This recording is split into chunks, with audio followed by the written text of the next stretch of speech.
नमस्कार दोस्तों, मैं सौम्या जैन खबर मध्य प्रदेश छत्तीसगढ़ में मुद्दे की बात कार्यक्रम में आपका स्वागत करती हूं। आज मैं आपको एक ऐसी शख्सियत से रूबरू कराने जा रही हूं जो किसी पहचान की मोहताज नहीं है।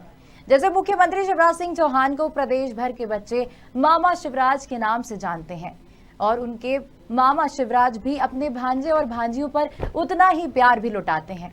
सीएम शिवराज के अलावा प्रदेश में एक और मामा भी हैं जो हमेशा समाज सेवा और जनहित के मुद्दे को लेकर सजग रहते हैं। ये मामा हैं इंदौर नगर निगम परिषद सदस्य मनीष शर्मा, जो इंदौर शहर में मनीष मामा के नाम से जाने जाते हैं। मनीष मामा, आपका खबर मध्य प्रदेश छत्तीसगढ़ में बहुत बहुत स्वागत है। सबसे पहले हम आपसे जानना चाहेंगे कि मनीष शर्मा से मनीष मामा आप कैसे बने? देखिए, हमारे पिताजी जब जनसंघ के समय भारतीय जनता पार्टी में काम करते थे, जनसंघ के ज़माने में, तो उस समय जितने भी उस समय के नेता थे, धारकर साहब हुए, चाहे विक्रम वर्मा जी हैं, जितने भी नेता थे उस समय, सब मामा के नाम से हमारे पिताजी को जानते थे। आसपास के 100-200 गाँव में भी मामा के नाम से ही है। जिस क्षेत्र में छावनी, नौलखा, पाल्दा जो क्षेत्र है, यहाँ सभी लोग मामा के नाम से उनको जानते हैं। उनका जो नाम था, जब हमने हमारी शुरुआत करी जनसंघ के बाद, जब राजनीति की हमने शुरुआत करी है तो समाज सेवा की, तो हमारे को भी लोग मामा के नाम से ही बोलने लगे। तो जब से मेरा नाम भी मामा के नाम से, हमारे पूरे परिवार को मामा के नाम से जानते हैं। जी, बात करें ट्रैफिक व्यवस्था की, तो इंदौर जैसे स्वच्छता में तो नंबर 1 है ही, और ट्रैफिक व्यवस्था में भी महापौर पुष्यमित्र भार्गव ने दावा किया है नंबर 1 बनाने का। तो इसको लेकर नगर परिषद में क्या तैयारी है, क्या रणनीति है? और अभी आपने फिलहाल नौलखा को गोद भी लिया है, उसका आपका क्या एजेंडा है? देखिए, ये महापौर जी ने जो इंदौर को ट्रैफिक में नंबर 1 बनाने का जो उन्होंने संकल्प लिया है, वो जरूर पूरा होगा जी।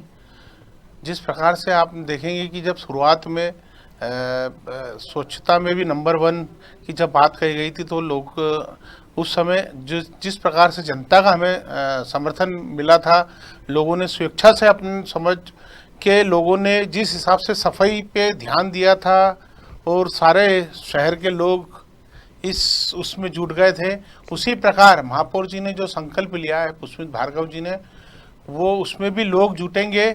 और देखो, ये क्या होता है कि जिस प्रकार से ट्रैफिक व्यवस्था जो है, ये हमको भी देखना पड़ेगा, अपने आप से सुधार करना पड़ेगा इसको। जब हम सुधरेंगे, अपने आप ट्रैफिक की व्यवस्था सुधरेगी। और तीसरा, जैसा कि आपने बोला कि मैंने गोद लिया, चुराया, नौलखा से पाल्दा जो 3 इमली है, यहाँ पे आए दिन दुर्घटनाएं बढ़ती जा रही है। दुर्घटना होती है, जो ट्रकों का आवागमन होता है। तो हमने सोचा कि क्यों ना हम भी हफ्ते में 2 दिन 2 घंटे ट्रैफिक सुधार में दें।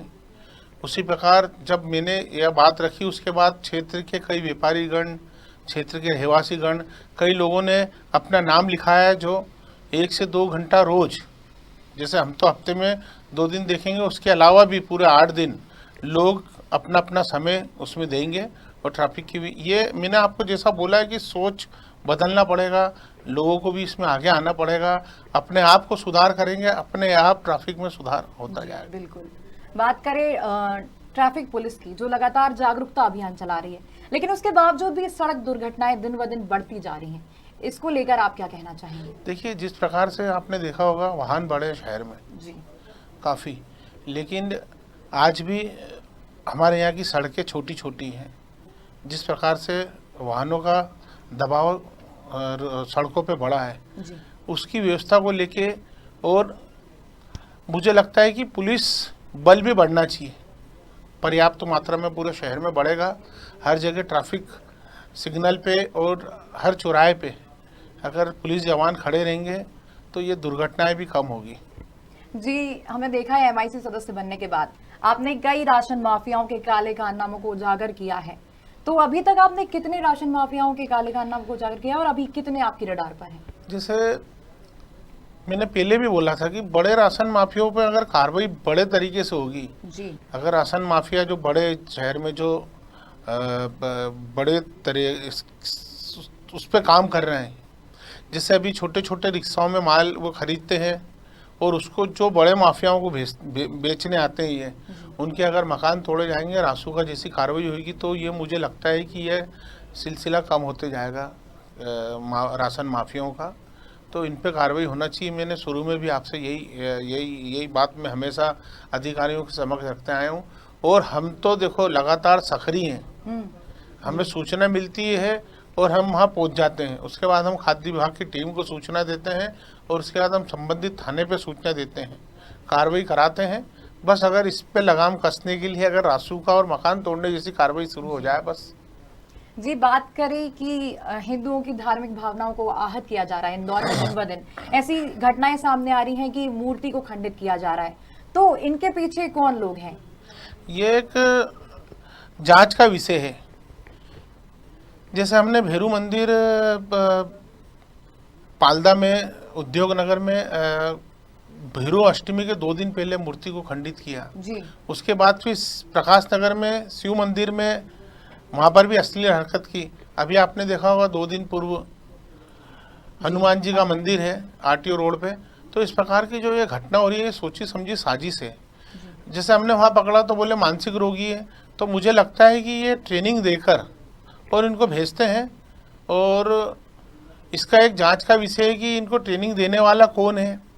ये पूरी ट्रेनिंग दे के आते हैं। जहाँ भी आप देखेंगे मंदिर की जितनी घटनाएं होती मूर्ति क्षतिग्रस्त करने की या जो भी मंदिर के प्रांगण में और मंदिर के अंदर जो भी घटनाएं होती है उसमें बोलते हैं मानसिक रोगी है। तो ये पूरा मुझे लगता है एक बहुत बड़ा जो भी इसके पीछे है ये बहुत बड़ा एक गिरोह काम कर रहा है।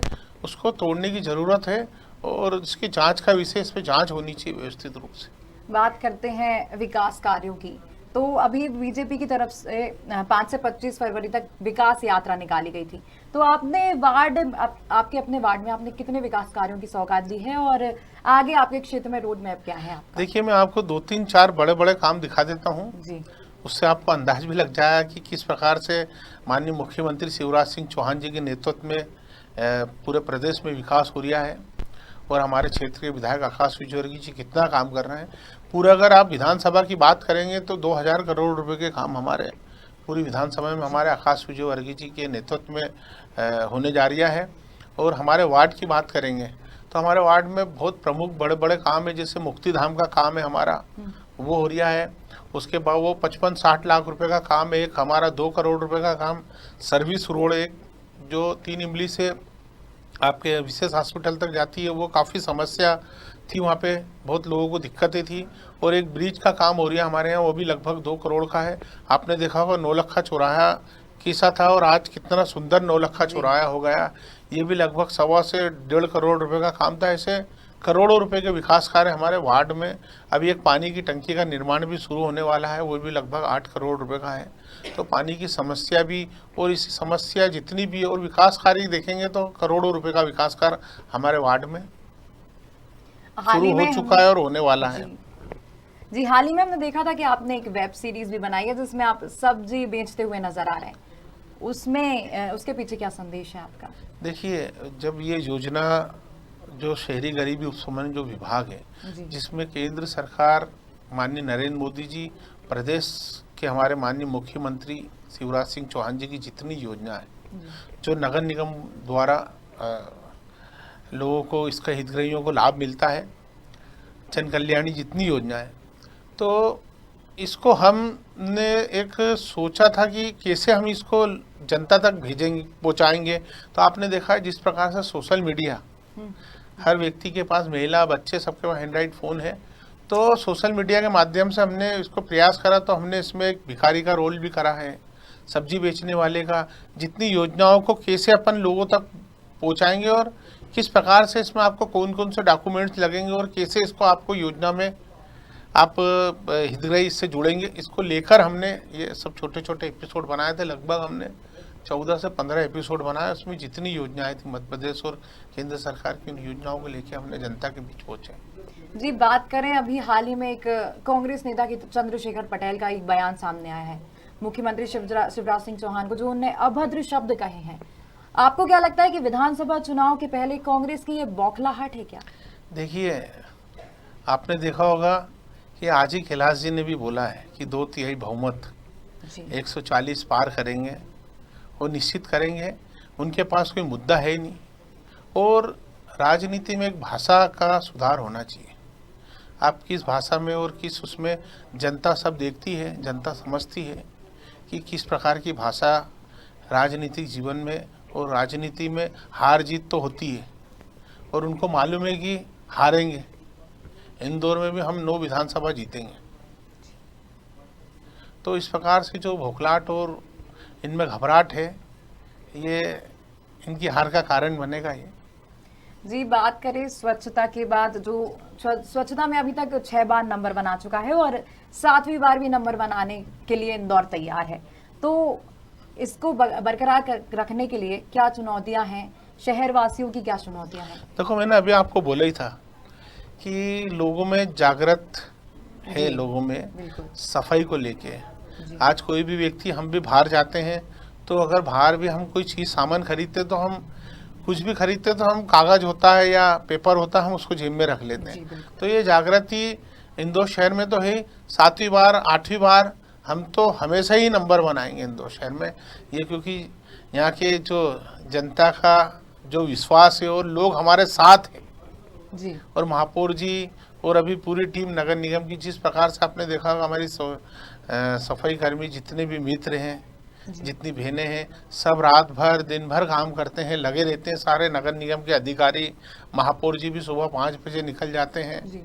तो इस प्रकार से जो मेहनत पूरा नगर निगम और पूरे शहर के जो हमारे शहरवासियों का जो हमको सहयोग मिल रहा है, वो उस कारण हम 7वीं बार 8वीं बार और हर बार नंबर बनाएंगे। बिल्कुल। तो अब हम अपनी बात को यहीं विराम देते हैं। ये थे हमारे साथ MIC सदस्य मनीष मामा, जिन्होंने हमारे सवालों का बेबाकी से जवाब दिया। मिलते हैं आपसे मुद्दे की बात के दूसरे कार्यक्रम किसी और दूसरी शख्सियत के साथ। तब तक के लिए देखते रहिए खबर मध्य प्रदेश छत्तीसगढ़।